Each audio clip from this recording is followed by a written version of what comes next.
This week, the letter E. E is for ECU. Electronic control units are the brains of all modern vehicles. There are separate ECUs for separate systems within every car. Some that control relatively simple aspects, such as the headlights and wipers. Others that control more vital components, such as the transmission. Increasingly though, engineers are realising that by putting all of a vehicle's dynamic functions under the control of one super ECU, they can achieve more consistent results in terms of that vehicle's dynamic behaviour. All Jaguar Land Rover's engines, for instance, are controlled by just one ECU, although the Evoque contains some 80 ECUs overall that utilise over 100 million lines of programming code to control pretty much everything within the car, from its infotainment system to its gearbox to its brakes and so on. Without ECUs, the modern car would simply not be able to function. E is for electric vehicles. Electric vehicles were once regarded as folly, but now form a solid part of our past, present, and the future of our motoring lives. They're powered by electric motors and are effectively fueled by electricity stored within battery packs that can be charged from either a regular mains plug or a bespoke fast charge point, also supplied by the mains electricity. Jaguar's I-Pace concept, for example, uses a pair of electric motors for its propulsion, one at each axle, and it has a lithium-ion battery pack that produces 90 kilowatt hours.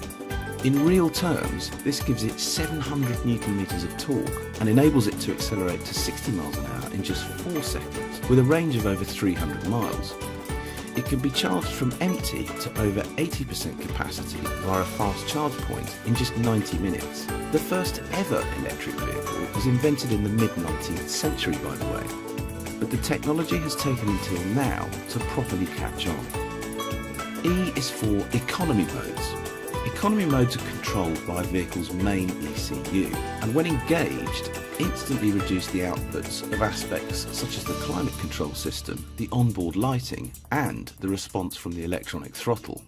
By selecting economy mode, a driver has to push much harder and further on the accelerator to produce acceleration. In economy mode, the average driver will automatically burn over 10% less fuel, reckon Jaguar Land Rover's engineers. E is for EPAS.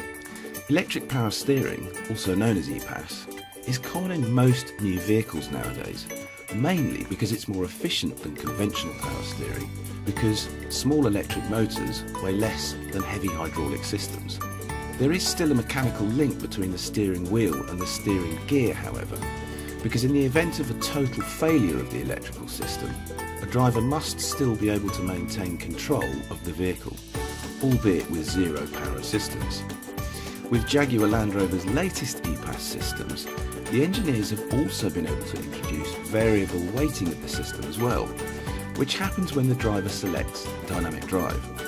E is also for engines, and a vehicle is nothing without its engine, and nowadays there are many different types. The most popular remains the petrol combustion engine, which uses petrol that is ignited by a spark that causes a small explosion within a cylinder to provide energy, and therefore propulsion.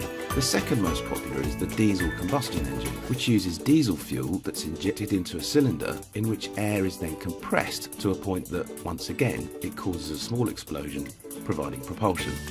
Jaguar Land Rover's range of engines is vast and goes from a 2-litre 4-cylinder diesel with 150 horsepower right up to a 575 horsepower supercharged V8, with the all-electric I-Pace available soon as well. And finally, E is for exhaust systems. Exhaust systems are what carry the burnt gases produced by a combustion engine away from a vehicle via a series of pipes. Silencers, or mufflers as they're known in the States, are fitted along these pipes at various intervals to reduce noise, as are catalytic converters, which reduce the toxic pollutants being expelled via the exhaust system.